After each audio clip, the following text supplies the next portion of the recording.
Bayangkan, seorang gadis sederhana dari desa terpencil di Indonesia, yang hanya bermodal doa dan keberanian, tiba-tiba dilamar oleh bos minyak Arab yang kaya raya.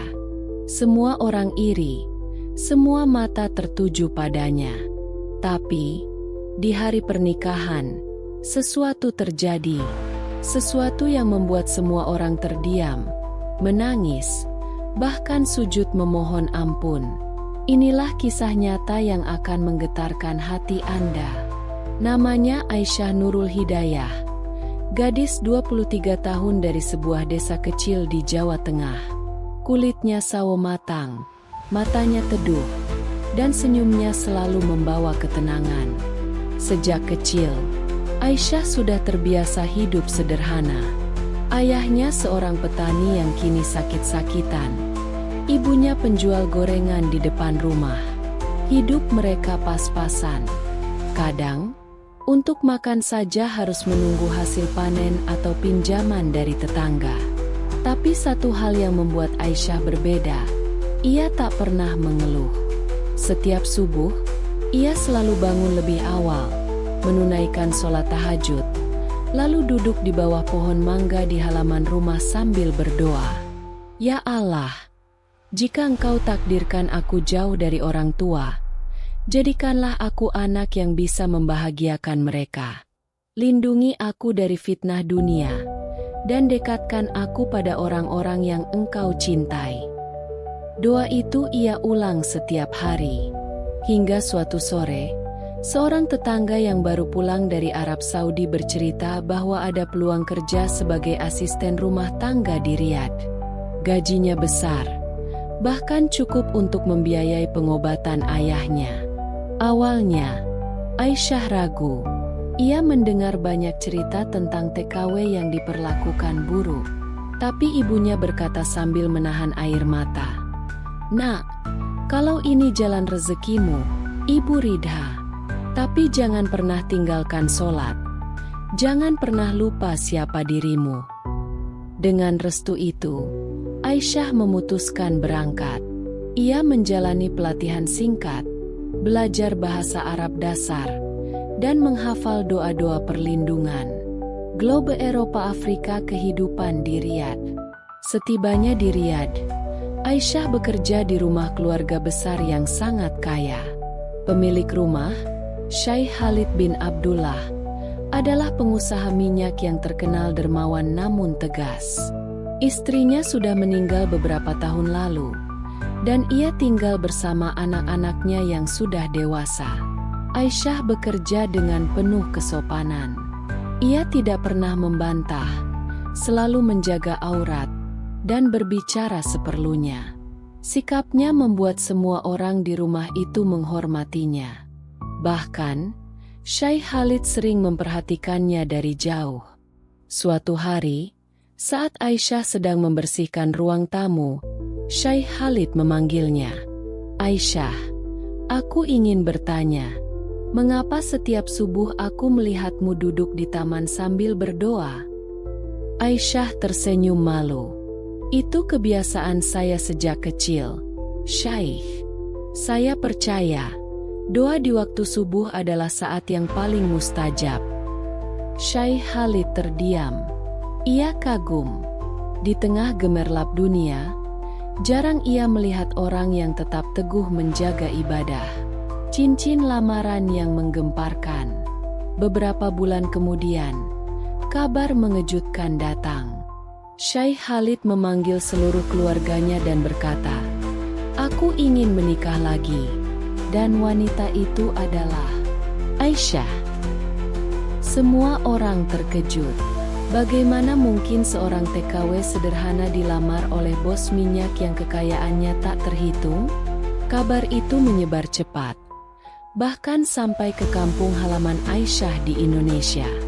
Tetangga-tetangga mulai membicarakan, "Wah, Aisyah beruntung sekali. Pasti hidupnya akan berubah 180 derajat." Tapi Aisyah sendiri justru menangis di malam itu. Ia sholat istikharah, memohon petunjuk. Dalam mimpinya, Ia melihat cahaya putih yang menuntunnya ke sebuah pintu besar. Di balik pintu itu, ia mendengar suara. "Jangan takut. Ini adalah ujian, bukan sekadar rezeki." Hari-hari setelah lamaran itu menjadi masa yang penuh gejolak bagi Aisyah. Di satu sisi, ia merasa ini adalah takdir besar yang Allah hadirkan. Di sisi lain, hatinya diliputi rasa takut. Takut akan fitnah, takut akan ujian yang mungkin datang bersama kemewahan. Syekh Khalid, dengan wibawa dan kelembutannya, mulai sering berbicara dengan Aisyah. Tidak pernah ada kata-kata yang melampaui batas. Semuanya sopan dan penuh penghormatan. Namun, setiap kali mereka berbicara, Aisyah merasakan tatapan yang dalam. Seolah Syekh Khalid melihat sesuatu yang lebih dari sekadar wajahnya. Ia melihat hati dan akhlaknya. Kabar lamaran itu membuat rumah besar keluarga Syekh Khalid menjadi ramai. Anak-anaknya, yang sebagian sudah menikah, memiliki pendapat berbeda. Ada yang mendukung, ada pula yang diam-diam merasa tidak setuju. Suatu malam, Aisyah dipanggil oleh putri sulung Syekh Khalid, Maryam. Wanita itu berusia sekitar 30 tahun. Anggun, namun tatapannya tajam.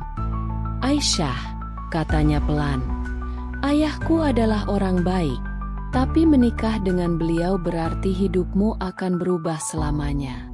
Kau siap meninggalkan semua kesederhanaanmu?" Aisyah menunduk. "Kak Maryam, saya tidak mencari kemewahan. Saya hanya ingin hidup yang diridhai Allah. Jika ini jalan yang Allah pilihkan, saya akan menerimanya. Tapi jika tidak, saya akan mundur tanpa ragu." Maryam terdiam. Jawaban itu membuatnya sedikit luluh, meski ia masih menyimpan keraguan. Bulan sabit malam istikharah. Malam itu, Aisyah kembali menunaikan sholat istikharah. Air matanya jatuh membasahi sajadah. Ia memohon agar Allah menyingkapkan yang terbaik. Dalam tidurnya, ia kembali bermimpi. Kali ini, ia melihat dirinya berjalan di padang pasir yang luas. Di kejauhan, ada istana megah berwarna emas.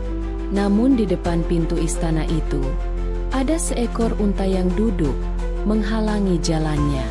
Suara lembut terdengar, "Jika kau ingin masuk, kau harus melewati ujian ini terlebih dahulu." Aisyah terbangun dengan dada berdebar. Ia tahu, mimpi itu adalah isyarat bahwa pernikahan ini bukan sekadar kebahagiaan, tapi juga ujian besar. Masjid persiapan pernikahan. Keesokan harinya, Syekh Khalid mengumumkan tanggal pernikahan. Semua persiapan dilakukan dengan cepat. Gaun pengantin dipesan dari butik ternama di Dubai. Undangan dikirim ke para tokoh penting. Dan menu pernikahan dipilih dari chef internasional. Namun, Aisyah merasa asing di tengah semua kemewahan itu. Ia terbiasa menyiapkan sendiri kebutuhannya, bukan dilayani oleh puluhan orang. Saat fitting gaun, ia meminta agar desainnya tetap sederhana dan menutup aurat dengan sempurna. "Saya ingin gaun ini tidak hanya indah di mata manusia, tapi juga pantas di hadapan Allah," katanya kepada desainer. Desainer itu sempat terkejut, tapi akhirnya mengangguk. Surat cinta surat dari kampung. Beberapa hari sebelum pernikahan, Aisyah menerima surat dari ibunya. Tulisan tangan itu sedikit bergetar. Tanda sang ibu menulis sambil menahan haru. "Nak, ibu bangga padamu. Tapi ingat, jangan pernah biarkan dunia mengubah hatimu. Kekayaan bisa membuat orang lupa diri, tapi doa akan selalu membuatmu ingat siapa dirimu." Surat itu membuat Aisyah menangis lama. Ia sadar, di balik semua sorotan dan pujian, ada tanggung jawab besar yang menantinya. Bintang bersinar malam menjelang akad. Malam sebelum akad nikah, Aisyah duduk di balkon kamarnya. Dari kejauhan, ia melihat lampu-lampu kota Riyadh berkilauan. Angin malam membawa aroma bunga yang ditanam khusus untuk pesta besok. Tiba-tiba, Maryam datang membawa secangkir teh hangat. Mereka duduk bersama dalam diam. Setelah beberapa saat, Maryam berkata, "Aisyah, aku ingin jujur. Awalnya aku menolakmu. Aku takut kau hanya mengejar harta ayahku. Tapi sekarang, aku melihat ketulusanmu. Jika kau benar-benar mencintai ayahku karena Allah, aku akan mendukungmu." Aisyah tersenyum. Matanya berkaca-kaca. "Kak Maryam, aku tidak tahu apa yang akan terjadi besok. Tapi aku berjanji, aku akan menjaga kehormatan keluarga ini seperti kehormatanku sendiri."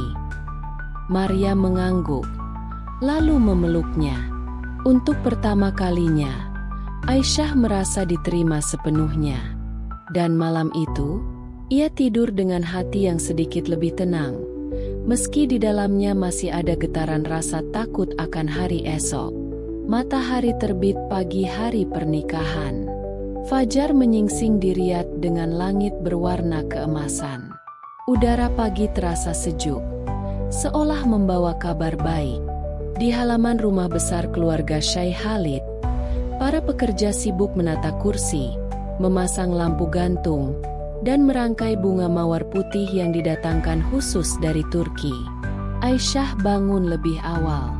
Sebelum semua hiruk-pikuk dimulai, ia mengambil wudhu dan menunaikan sholat subuh.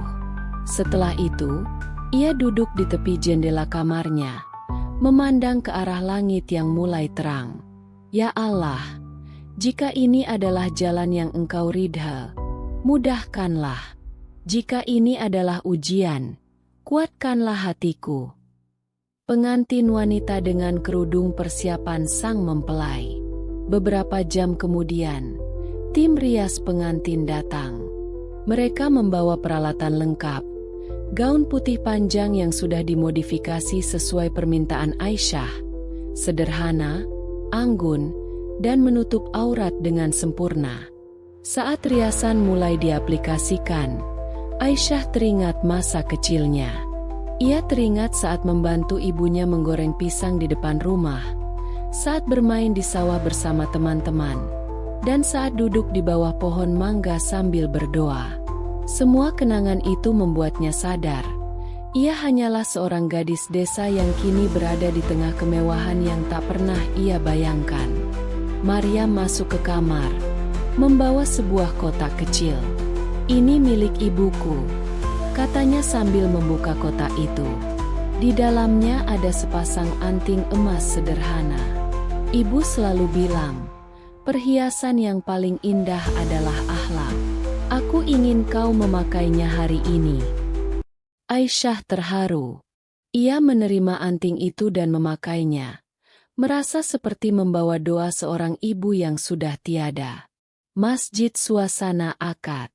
Menjelang siang, para tamu mulai berdatangan. Mobil-mobil mewah berderet di halaman. Para undangan mengenakan pakaian terbaik mereka. Di ruang utama, karpet merah terbentang, kursi-kursi berlapis kain putih tersusun rapi, dan aroma parfum oud memenuhi udara. Syekh Khalid berdiri di dekat meja akad, mengenakan jubah putih bersih dan sorban emas. Wajahnya terlihat tenang, namun matanya memancarkan kebahagiaan. Aisyah berjalan menuju ruang akad dengan langkah pelan. Setiap mata tertuju padanya.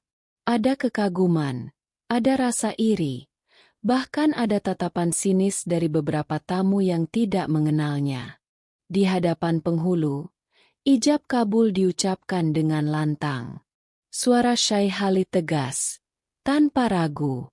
Dan ketika penghulu mengumumkan bahwa mereka sah sebagai suami istri, tepuk tangan dan ucapan selamat pun menggema. Hujan badai awal dari sesuatu yang mengejutkan. Namun, di tengah suasana bahagia itu, Tiba-tiba terdengar suara gaduh di luar ruangan. Beberapa tamu menoleh, dan seorang pria Arab berusia sekitar 40-an masuk dengan wajah marah. Ia mengenakan gamis hitam dan sorban merah. Langkahnya cepat dan penuh emosi. Maryam terlihat kaget. Ia berbisik pada adiknya. "Itu Paman Farid, sepupu ayah." Paman Farid langsung menghampiri Syekh Khalid. Suaranya keras, membuat semua orang terdiam. "Khalid, apa yang kau lakukan? Menikahi seorang pembantu? Apakah kau lupa siapa keluargamu?" Suasana menjadi tegang. Beberapa tamu mulai berbisik-bisik. Aisyah menunduk. Hatinya berdegup kencang. Syekh Khalid menatap Paman Farid dengan tenang. "Farid, aku menikah bukan karena status, tapi karena iman. Aisyah adalah wanita yang menjaga kehormatan dan agamanya. Itu lebih berharga daripada harta." Namun Paman Farid tidak terima. Ia menatap Aisyah dengan tatapan merendahkan. "Kau pikir kau pantas berdiri di sini? Kau hanya..." Belum sempat ia menyelesaikan kalimatnya, Syekh Khalid mengangkat tangan, memberi isyarat untuk diam. "Cukup. Hari ini adalah hari yang diberkahi. Jika kau datang untuk merusaknya, lebih baik kau pergi." Awan hujan hati yang diuji. Kata-kata itu membuat suasana semakin tegang. Aisyah merasa dadanya sesak. Ia tahu, inilah awal dari ujian yang Allah isyaratkan dalam mimpinya. Ujian yang datang bukan dari orang asing, tapi dari keluarga sendiri. Namun, ia memilih untuk diam. Dalam hatinya, ia mengulang doa. "Ya Allah, lindungi aku dari kebencian dan fitnah. Jadikan aku kuat tanpa harus membalas." Maryam menggenggam tangan Aisyah erat-erat, memberi kekuatan. "Kau tidak sendiri," bisiknya. Namun, meski genggaman itu hangat, Aisyah bisa merasakan hawa dingin yang menyelimuti ruangan. Tatapan para tamu bercampur antara rasa ingin tahu, simpati, dan sebagian lagi, meremehkan. Ketegangan yang memuncak. Paman Farid masih berdiri di tengah ruangan. Wajahnya memerah. Beberapa anggota keluarga mencoba menenangkannya. Namun ia menepis tangan mereka. "Khalid, kau mempermalukan keluarga kita di depan para tamu kehormatan. Menikahi seorang pembantu dari negeri jauh? Apa kata orang nanti?" Syekh Khalid tetap berdiri tegak. "Farid, kehormatan keluarga bukan diukur dari darah atau harta, tapi dari akhlak dan iman. Aisyah memiliki keduanya." Kata-kata itu membuat sebagian tamu mengangguk setuju, namun sebagian lain justru semakin berbisik-bisik. Aisyah menunduk, mencoba mengatur napas. Ia tahu, jika ia membalas atau menunjukkan emosi, itu hanya akan memperburuk keadaan. Maryam melangkah maju, berdiri di samping ayahnya. "Paman, jika ibu masih hidup, beliau pasti akan mendukung ayah. Aisyah bukan orang asing bagi kami. Dia sudah seperti keluarga." Paman Farid menatap Maryam, lalu menghela napas panjang. Namun sebelum ia sempat berkata lagi, suara adzan zuhur berkumandang dari masjid dekat rumah. Suara itu memecah ketegangan, seolah mengingatkan semua orang bahwa di atas segala urusan dunia, ada panggilan Allah yang lebih utama. Masjid solat yang menenangkan. Syekh Khalid mengajak semua tamu untuk beristirahat sejenak dan menunaikan solat berjamaah. Aisyah ikut ke ruang solat wanita, diikuti Maryam dan beberapa kerabat perempuan. Di atas sajadah, Aisyah menutup mata sejenak sebelum takbir. Ia merasakan ketenangan yang berbeda. Seolah semua kegaduhan tadi memudar, digantikan oleh rasa damai yang hanya datang ketika ia bersujud. Ya Allah, Engkau yang maha membolak-balikan hati. Lembutkanlah hati mereka yang membenciku, dan kuatkanlah hatiku untuk tetap sabar. Selesai sholat, beberapa kerabat perempuan yang sebelumnya hanya memandang dari jauh mulai mendekat. Salah satunya, seorang wanita tua yang ternyata adalah bibi dari pihak ibu Syekh Khalid, memegang tangan Aisyah. Nak, aku melihat ketulusanmu. Jangan biarkan kata-kata orang membuatmu goyah. Aisyah tersenyum, matanya berkaca-kaca. Pompa konfeti pesta yang berlanjut. Setelah sholat, pesta kembali dilanjutkan. Musik tradisional Arab mengalun lembut. Para tamu menikmati hidangan mewah yang tersaji.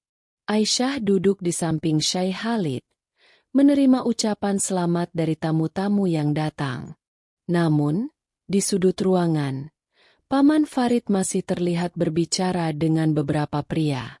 Tatapannya sesekali mengarah ke Aisyah, membuatnya merasa diawasi. Maryam berbisik, "Jangan hiraukan dia. Fokuslah pada tamu yang tulus datang untuk mendoakan." Aisyah mengangguk, mencoba mengalihkan pikirannya. Ia menyadari bahwa dalam setiap kebahagiaan, selalu ada orang yang tidak senang melihatnya. Gulungan sebuah pengumuman mengejutkan. Menjelang sore, Syekh Khalid berdiri dan meminta perhatian. "Saudara-saudaraku, hari ini bukan hanya hari pernikahan kami. Aku juga ingin mengumumkan sesuatu yang penting." Semua mata tertuju padanya. "Mulai hari ini, aku akan menyerahkan sebagian hasil usahaku untuk membangun sekolah dan masjid di desa asal Aisyah, di Indonesia." Ruangan seketika riuh. Beberapa tamu bertepuk tangan. Namun ada juga yang terkejut. Paman Farid terlihat semakin tidak senang. "Khalid, kau gila? Menghabiskan uang keluarga untuk negeri asing," serunya. Syekh Khalid menatapnya dengan tenang.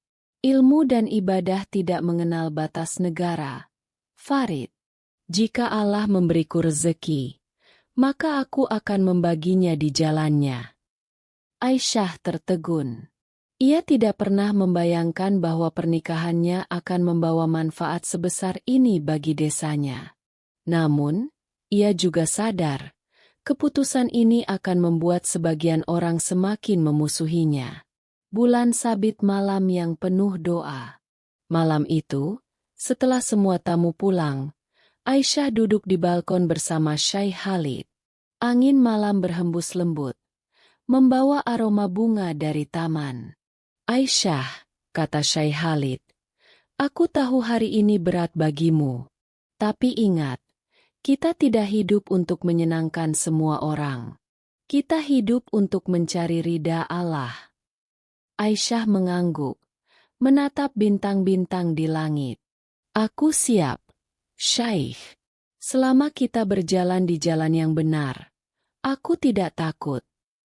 Namun, jauh di dalam hatinya, ia tahu badai yang sebenarnya belum datang. Dan ketika badai itu tiba, ia harus lebih kuat dari sebelumnya. Awal perubahan. Hari-hari pertama setelah pernikahan berjalan relatif tenang. Aisyah mulai beradaptasi dengan peran barunya sebagai istri seorang tokoh terpandang. Ia belajar mengatur rumah besar itu, memimpin para pekerja dengan kelembutan, dan tetap menjaga rutinitas ibadahnya. Namun, di balik ketenangan itu, ada riak-riak kecil yang mulai terasa. Beberapa kerabat yang sejak awal tidak setuju dengan pernikahan ini mulai menunjukkan sikap dingin. Mereka jarang menyapa, dan jika berbicara, nada mereka terdengar sinis. Maryam berusaha menjadi penengah. Ia sering mengajak Aisyah berbincang di sore hari, memberi nasihat bagaimana menghadapi keluarga besar yang penuh gengsi. "Kau harus sabar, Aisyah. Di keluarga ini, banyak yang menilai dari status. Tapi ayah memilihmu karena hatimu, bukan karena asal-usulmu. Aisyah mengangguk. Meski dalam hati ia merasa lelah. Ia tahu, menjaga keharmonisan di tengah perbedaan pandangan bukanlah hal mudah. Gulungan surat yang mengusik. Suatu pagi, seorang pelayan datang membawa sebuah amplop tanpa nama pengirim. Aisyah membukanya, dan di dalamnya ada selembar kertas dengan tulisan Arab yang singkat namun menusuk hati. Kau tidak pantas berada di sini. Pulanglah sebelum terlambat. Tangannya bergetar. Ia menatap surat itu lama, mencoba mengenali tulisan tersebut, namun sia-sia. Ia memutuskan untuk tidak langsung memberitahu Syekh Khalid, khawatir akan memperkeruh suasana. Sebagai gantinya, ia menyimpan surat itu di laci meja riasnya, lalu mengambil wudhu dan sholat 2 rakaat. Dalam sujudnya, ia berbisik, "Ya Allah, jika ini adalah fitnah, jauhkanlah aku darinya. Jika ini adalah ujian, berilah aku kekuatan untuk melewatinya." Merpati kabar dari kampung. Beberapa hari kemudian, Aisyah menerima kabar dari Indonesia. Ayahnya jatuh sakit lagi, dan kali ini kondisinya cukup parah. Ibunya meminta doa dan, jika memungkinkan, bantuan untuk biaya pengobatan. Tanpa ragu, Aisyah meminta izin kepada Syekh Khalid untuk mengirim uang dalam jumlah besar. Syekh Khalid mengangguk, bahkan menambahkan jumlahnya. "Keluargamu adalah keluargaku juga. Aisyah, jangan ragu untuk membantunya." Sikap itu membuat Aisyah semakin bersyukur memiliki suami yang berhati dermawan. Namun, kabar pengiriman uang itu entah bagaimana sampai ke telinga Paman Farid. Api fitnah. Suatu sore, saat Syekh Khalid sedang menghadiri pertemuan bisnis, Paman Farid datang ke rumah. Ia menemui Aisyah di ruang tamu dengan wajah penuh amarah. "Jadi benar kau mengirim uang ke keluargamu? Berapa banyak yang sudah kau ambil dari harta keluarga ini?" Aisyah terkejut. "Paman, itu bukan mengambil. Syekh Khalid sendiri yang mengizinkan." "Jangan bohong. Aku tahu tipe orang sepertimu. Datang dari keluarga miskin, lalu menikah demi harta." Kata-kata itu menusuk hati Aisyah. Ia ingin membela diri, namun memilih diam. Ia tahu, membalas hanya akan membuat api semakin besar. Maryam yang kebetulan lewat segera masuk dan berdiri di samping Aisyah. "Paman, cukup." Ayah yang memutuskan, dan tidak ada yang salah dengan membantu keluarga istri. Paman Farid mendengus, lalu pergi sambil mengancam. "Kita lihat saja berapa lama kau bisa bertahan di sini." Bulan sabit malam penuh renungan. Malam itu, Aisyah duduk di balkon sendirian. Angin malam membawa aroma bunga melati dari taman. Ia memandang langit, mencari ketenangan di antara bintang-bintang. "Ya Allah, Engkau tahu isi hatiku.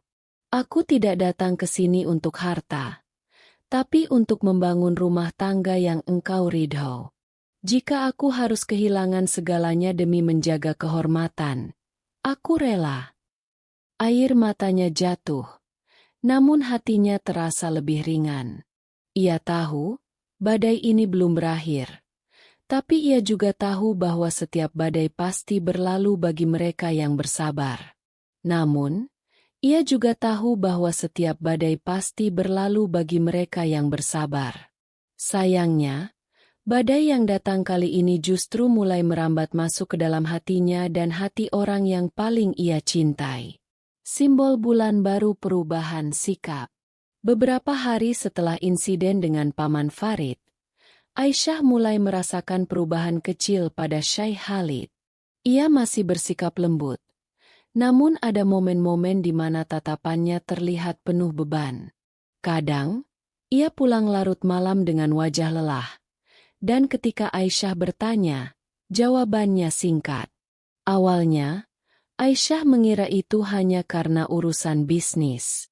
Namun, suatu malam, saat ia sedang merapikan meja kerja suaminya, ia menemukan beberapa dokumen yang berisi laporan keuangan keluarga. Di salah satu halaman, ada catatan tangan yang membuatnya terdiam. Pengeluaran tak terduga, transfer ke Indonesia. Aisyah tahu itu adalah bantuan untuk keluarganya. Tapi yang membuatnya khawatir adalah catatan kecil di bawahnya. Perlu dibicarakan. Sumber info, Farid. Hatinya tercekat. Berarti Paman Farid tidak hanya memfitnahnya, tapi juga mempengaruhi pandangan Syekh Khalid. Balon ucapan percakapan yang menguji.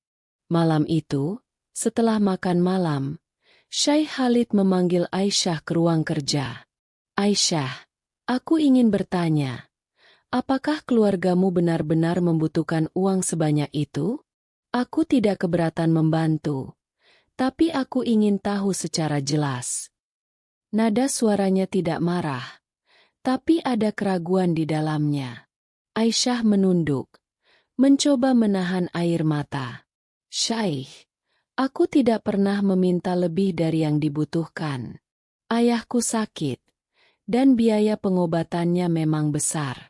Aku tidak pernah berniat membebanimu. Syekh Khalid menghela napas panjang. Aku percaya padamu, Aisyah. Tapi aku juga harus menjaga agar keluargaku tidak terpecah karena salah paham. Kata-kata itu menusuk hati Aisyah. Ia mengangguk pelan, lalu pamit ke kamar. Malam itu, ia sholat tahajud lebih lama dari biasanya, memohon agar Allah menjaga kepercayaan di antara mereka. Detektif bayangan fitnah. Keesokan harinya, Maryam datang dengan wajah cemas. Aisyah, aku mendengar kabar yang tidak enak. Ada yang mengatakan bahwa kau sering menghubungi seseorang di Indonesia selain keluargamu. Mereka bilang, itu seorang pria. Aisyah terkejut. Astagfirullah. Itu tidak benar, Kak. Aku hanya menghubungi ibu dan adikku. Maryam mengangguk. Aku tahu itu fitnah. Tapi kabar ini sudah sampai ke telinga ayah. Dan aku khawatir Farid yang menyebarkannya. Aisyah merasa dadanya sesak. Fitnah demi fitnah terus datang, seolah ingin meruntuhkan rumah tangganya. Penerima telepon-telepon yang mengguncang. Sore itu, Syekh Khalid menerima telepon dari seseorang yang tidak ia kenal. Suaranya berat, dan ia mengaku memiliki bukti bahwa Aisyah tidak setia.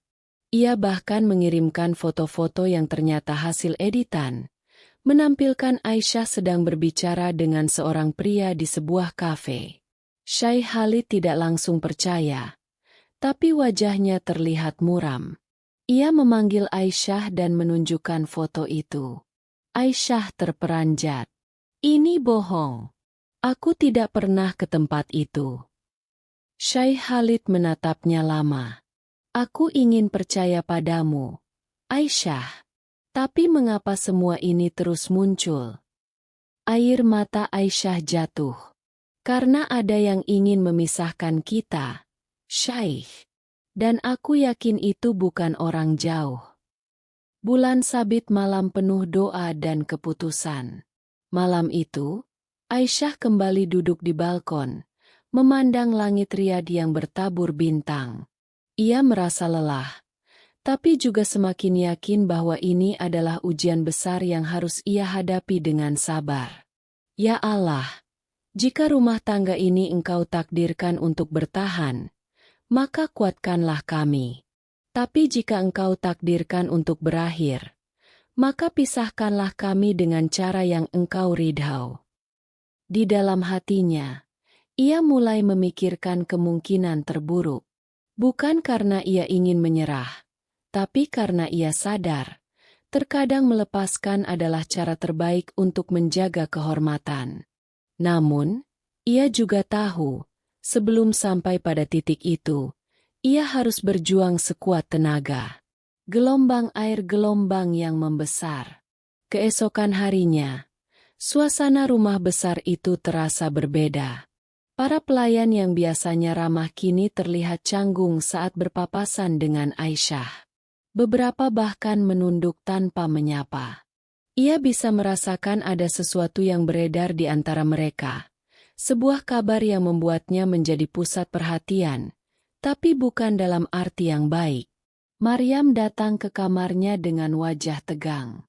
Aisyah, aku baru saja mendengar dari salah satu pelayan.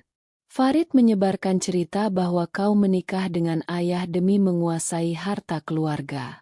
Dia bahkan bilang kau sudah merencanakan untuk membawa semua kekayaan ini ke Indonesia.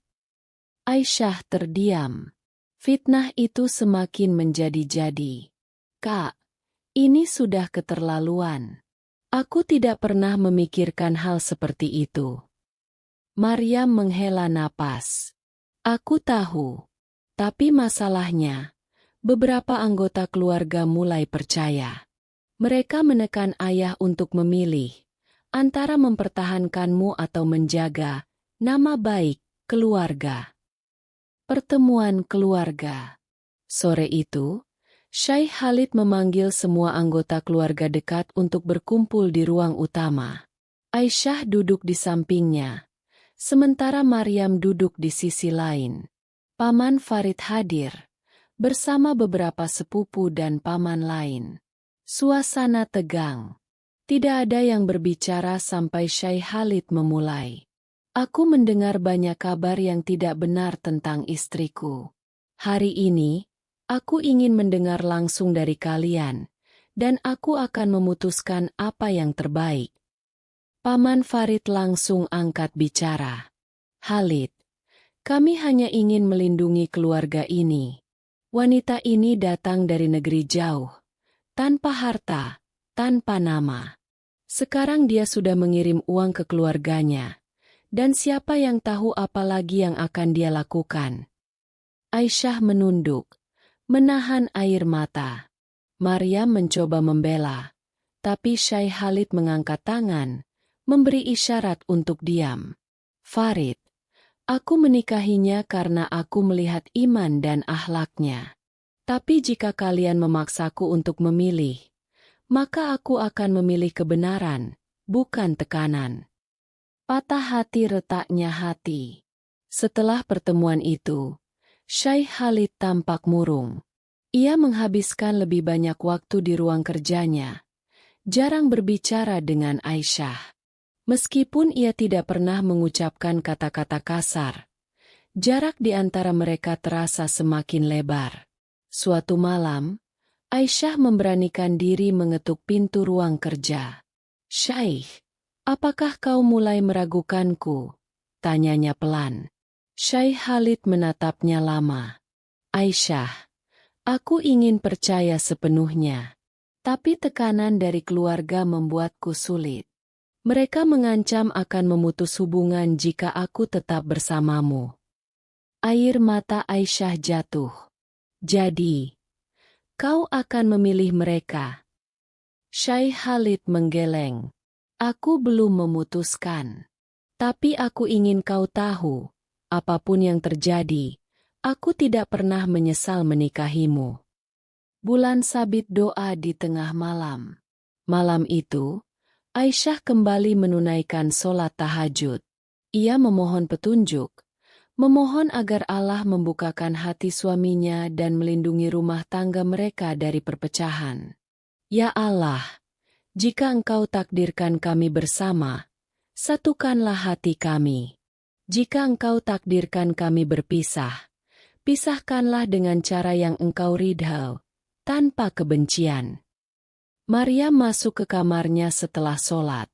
Aisyah, aku akan berdiri di pihakmu. Tapi kau harus siap, karena besok ayah akan mengumumkan keputusannya di depan semua keluarga. Matahari terbit pagi penentuan. Keesokan paginya, seluruh keluarga kembali berkumpul. Udara terasa berat, seolah semua orang menahan napas.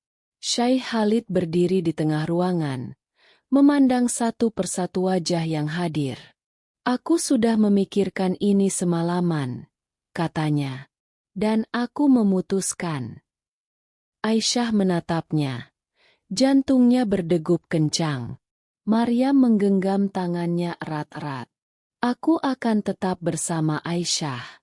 Siapapun yang tidak bisa menerima, silakan menjauh dari hidupku." Ruangan seketika riuh. Beberapa anggota keluarga langsung berdiri dan pergi, termasuk Paman Farid yang menatap tajam sebelum keluar. Aisyah menunduk. Air matanya jatuh. Bukan hanya karena lega, tapi juga karena sadar, keputusan ini akan membawa konsekuensi besar bagi Syekh Khalid. Dan benar saja, konsekuensi itu mulai terasa bahkan sebelum hari itu berakhir. Awan dengan topan reaksi dunia luar. Kabar keputusan Syekh Khalid untuk mempertahankan Aisyah menyebar cepat, bukan hanya di kalangan keluarga, tapi juga di lingkaran bisnisnya. Beberapa mitra yang selama ini dekat mulai mengirim pesan singkat bernada sinis. Ada yang menanyakan apakah ia sudah kehilangan akal sehat. Ada pula yang secara halus mengisyaratkan bahwa mereka akan menunda kerjasama. Syekh Khalid tidak menanggapi semua itu. Tapi Aisyah bisa melihat dari raut wajahnya bahwa ia sedang menahan beban besar. Malam itu, ia duduk lama di ruang kerjanya, menatap layar laptop tanpa mengetik apapun. Maryam yang melihatnya hanya bisa menghela napas. "Ayah sedang mempertaruhkan banyak hal, Aisyah. Tapi aku tahu, dia tidak akan goyah hanya karena tekanan bisnis." Aisyah mengangguk, meski hatinya tetap diliputi rasa bersalah. Diagram dengan tren turun ancaman bisnis. Beberapa hari kemudian, salah satu proyek besar Syekh Khalid di sektor minyak tiba-tiba dibatalkan oleh mitra dari luar negeri. Alasannya terdengar diplomatis, perubahan strategi. Namun Maryam tahu, ini adalah dampak dari gosip yang beredar.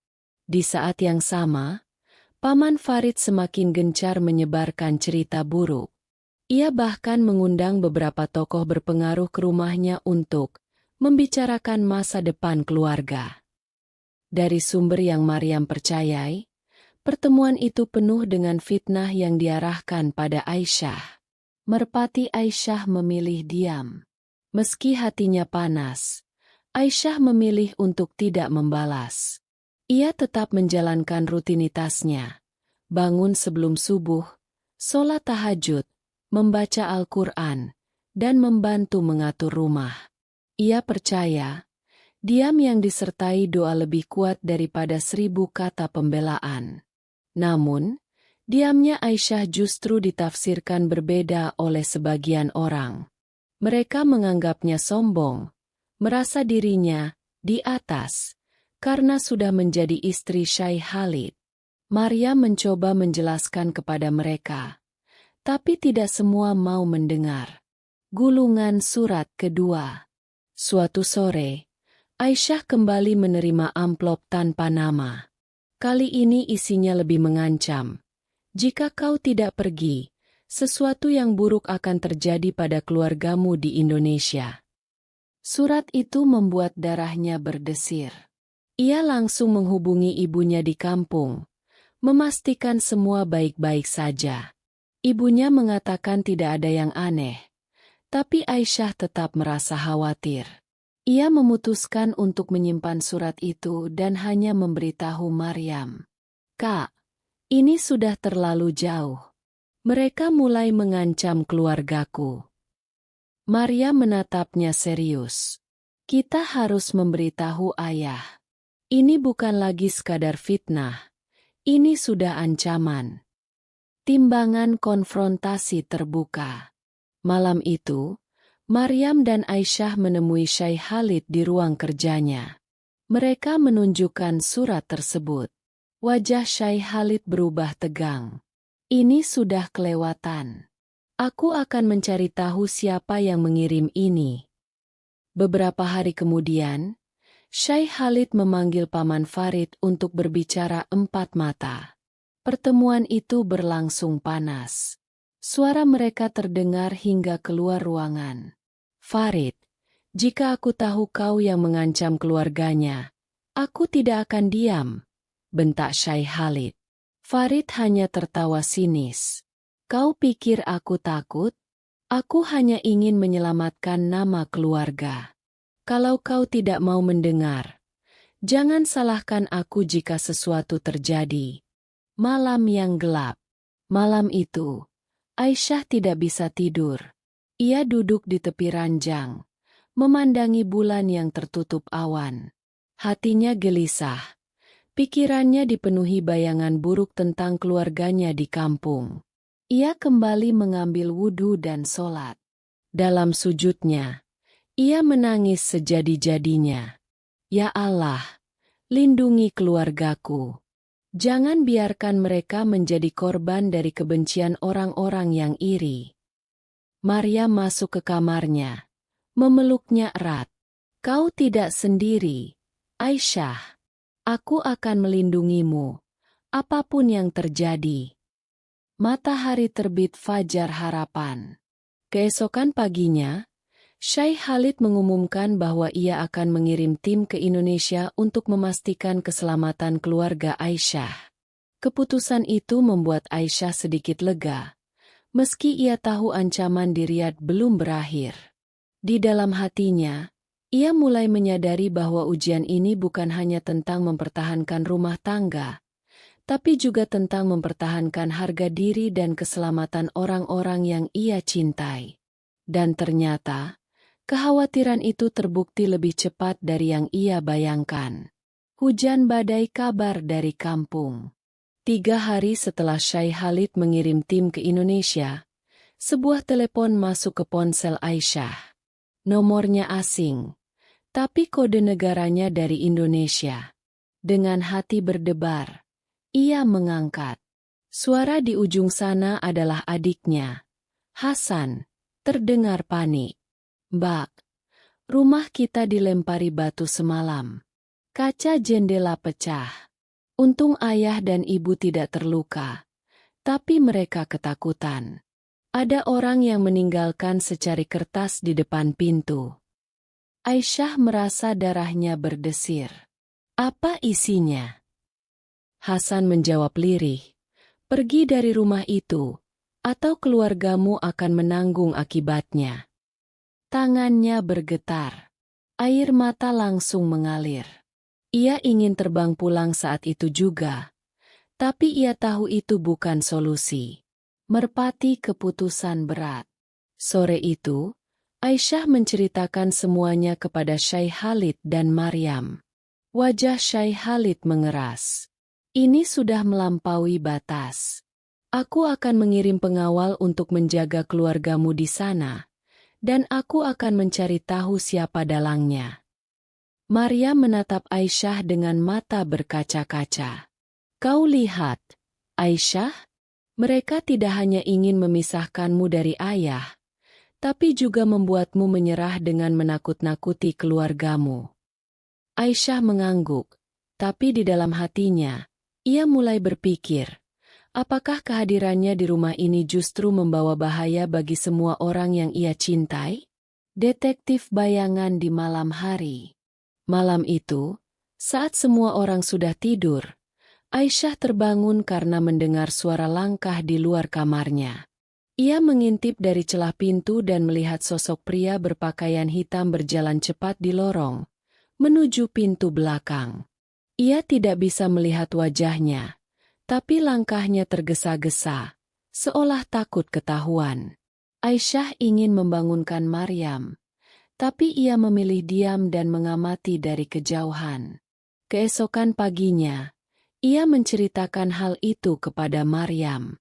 Kak, aku takut itu orang suruhan Farid. Maryam mengangguk serius. Kalau begitu, kita harus lebih waspada. Aku akan meminta ayah memasang kamera keamanan di seluruh rumah. Diagram dengan tren turun tekanan yang menggila. Di luar rumah, gosip tentang Aisyah semakin liar. Beberapa media lokal bahkan mulai memberitakan pernikahan mereka dengan judul-judul sensasional. Bos minyak Arab menikahi pembantu asal Indonesia. Cinta atau ambisi? Syekh Khalid berusaha mengabaikan. Tapi ia tahu reputasinya sedang diserang. Beberapa kontrak bisnis kembali dibatalkan. Dan tekanan dari pihak keluarga yang menentang semakin keras. Aisyah merasa bersalah. Meski ia tahu semua ini bukan salahnya. Ia mulai jarang keluar kamar, menghindari tatapan sinis dari beberapa anggota keluarga yang masih tinggal di rumah itu. Patah hati titik runtuh.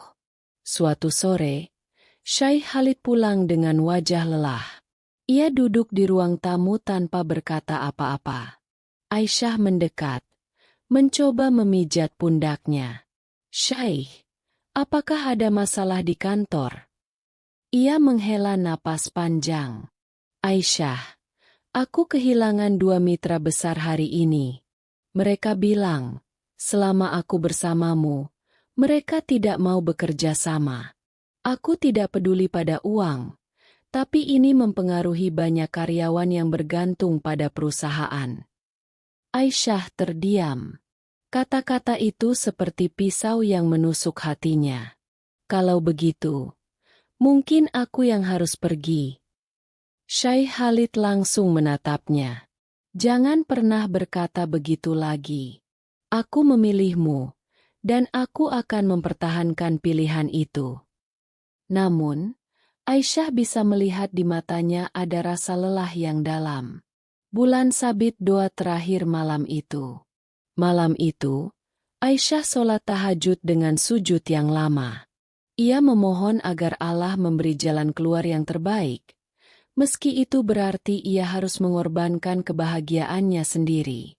"Ya Allah, jika kehadiranku membawa mudarat bagi banyak orang, tunjukkanlah jalan yang Engkau ridhau. Tapi jika ini hanyalah ujian, kuatkanlah aku untuk melewatinya." Maryam masuk setelah sholat, memeluknya erat. "Besok, ayah akan mengadakan pertemuan lagi. Kali ini, ia akan memanggil Farid dan semua yang terlibat. Kita akan mendengar kebenaran di hadapan semua orang." Aisyah mengangguk. Ia tahu, besok bisa menjadi hari yang menentukan. Apakah badai ini akan reda, atau justru menghancurkan segalanya? Dan pagi itu pun tiba, membawa udara yang berat, seolah langit Riyadh ikut menahan napas. Matahari terbit pagi yang menegangkan. Sejak subuh, rumah besar keluarga Syekh Khalid sudah dipenuhi aktivitas. Para pelayan membersihkan ruang utama, kursi-kursi disusun melingkar, dan meja panjang di tengah ruangan dipenuhi air mineral serta kurma. Hari ini, semua anggota keluarga besar, termasuk mereka yang jarang datang, akan hadir. Aisyah duduk di kamarnya, mengenakan gamis putih sederhana dan hijab pastel. Maria masuk, membawa secangkir teh hangat. "Kau siap?" tanyanya pelan. Aisyah menarik napas panjang. "Aku tidak tahu apakah siap atau tidak, Kak. Tapi aku sudah menyerahkan semuanya pada Allah." Maryam tersenyum tipis. "Itu yang terpenting. Hari ini, kebenaran akan berbicara." Pertemuan dimulai. Menjelang pukul 10 pagi, semua orang sudah berkumpul. Syekh Khalid duduk di kursi utama, dengan Aisyah di sebelah kanannya dan Maryam di sebelah kiri. Paman Farid duduk di seberang. Wajahnya penuh percaya diri. Beberapa sepupu dan paman lain duduk di sisi kiri dan kanan ruangan. Suasana hening. Hanya terdengar detak jam dinding. Syekh Khalid membuka pertemuan dengan suara tegas. "Hari ini, kita berkumpul untuk menyelesaikan semua fitnah dan tuduhan yang telah merusak keharmonisan keluarga ini. Aku ingin semua berbicara jujur, di hadapan Allah." Paman Farid langsung angkat bicara. "Khalid, aku hanya ingin melindungi keluarga. Wanita ini, Ia menunjuk Aisyah dengan kasar. Telah membawa masalah sejak hari pertama. Dia mengirim uang ke keluarganya. Dia berhubungan dengan pria lain di Indonesia. Dan dia membuat reputasimu hancur. Beberapa orang mengangguk. Sebagian lain terlihat ragu. Gulungan bukti yang mengguncang. Syekh Khalid mengangkat tangannya, memberi isyarat agar semua diam. Farid, aku sudah menyelidiki semua tuduhanmu. Dan inilah hasilnya. Ia memberi isyarat kepada seorang pria yang berdiri di dekat pintu. Pria itu adalah kepala keamanan pribadi Syekh Khalid. Ia membawa sebuah map tebal dan meletakkannya di meja. Pertama, kata Syekh Khalid, tentang uang yang dikirim ke keluarga Aisyah. Semua transfer dilakukan dengan izinku, dan jumlahnya sesuai kebutuhan medis ayahnya. Tidak ada satu rial pun yang disalahgunakan. Ia membuka halaman berikutnya. Kedua, tentang tuduhan bahwa Aisyah berhubungan dengan pria lain. Kami memeriksa semua catatan telepon dan pesan. Tidak ada satupun bukti yang mendukung tuduhan itu. Foto-foto yang kau sebarkan, Farid, adalah hasil rekayasa digital. Ruangan mulai riuh. Beberapa orang saling berbisik, terkejut dengan fakta itu. Kaca pembesar mengarah ke kiri dalang sebenarnya. Syekh Khalid menatap tajam ke arah Farid. Dan yang paling penting, kami menemukan bahwa surat ancaman yang dikirim ke keluarga Aisyah berasal dari orang yang bekerja untukmu, Farid. Farid terperanjat. Itu bohong. Kepala keamanan maju, menunjukkan rekaman CCTV dari sebuah kantor pos di Indonesia. Terlihat seorang pria mengirimkan amplop, dan setelah diselidiki, pria itu adalah kerabat jauh Farid yang tinggal di Jakarta. Maryam berdiri. Suaranya bergetar karena marah. Paman, bagaimana bisa kau tega mengancam keluarga yang tidak bersalah? Semua ini demi apa? Gengsi. Farid terdiam. Wajahnya memerah.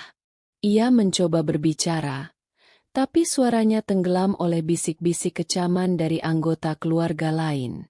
Patah hati pengakuan. Akhirnya, Farid menunduk. Aku hanya tidak ingin keluarga kita dipermalukan. Aku takut orang-orang akan meremehkan kita karena Khalid menikahi seorang pembantu. Syekh Khalid berdiri. Suaranya bergetar menahan emosi. Farid, kau salah besar. Kehormatan keluarga bukan diukur dari status atau harta, tapi dari akhlak dan iman. Dan dalam hal itu, Aisyah jauh lebih terhormat daripada banyak orang di ruangan ini. Aisyah menunduk. Air matanya jatuh. Bukan karena sedih, tapi karena lega. Bulan sabit penutup pertemuan. Syekh Khalid menatap semua orang. Mulai hari ini, aku tidak ingin mendengar lagi fitnah tentang istriku. Siapapun yang tidak bisa menerima, silakan menjauh dari hidup kami. Beberapa anggota keluarga berdiri dan pergi, termasuk Farid yang keluar tanpa menoleh. Namun, sebagian besar tetap tinggal, bahkan beberapa mendekati Aisyah untuk meminta maaf. Maryam memeluknya erat. Kau sudah melewati badai, Aisyah. Sekarang saatnya membangun kembali. Matahari terbit epilog. Hari-hari berikutnya, suasana rumah mulai membaik. Gosip mereda, dan perlahan-lahan, bisnis Syekh Khalid kembali stabil. Proyek pembangunan sekolah dan masjid di desa Aisyah di Indonesia pun dimulai, membawa kebahagiaan bagi banyak orang. Aisyah kembali menjalani rutinitasnya, bangun sebelum subuh, sholat tahajud, dan duduk di bawah pohon mangga ketika ia pulang ke kampung halamannya. Di sana, ia berdoa, "Ya Allah, terima kasih telah memberiku kekuatan untuk melewati semua ini. Jadikanlah rumah tanggaku sakinah, mawaddah, warahmah, dan jauhkanlah kami dari fitnah dunia.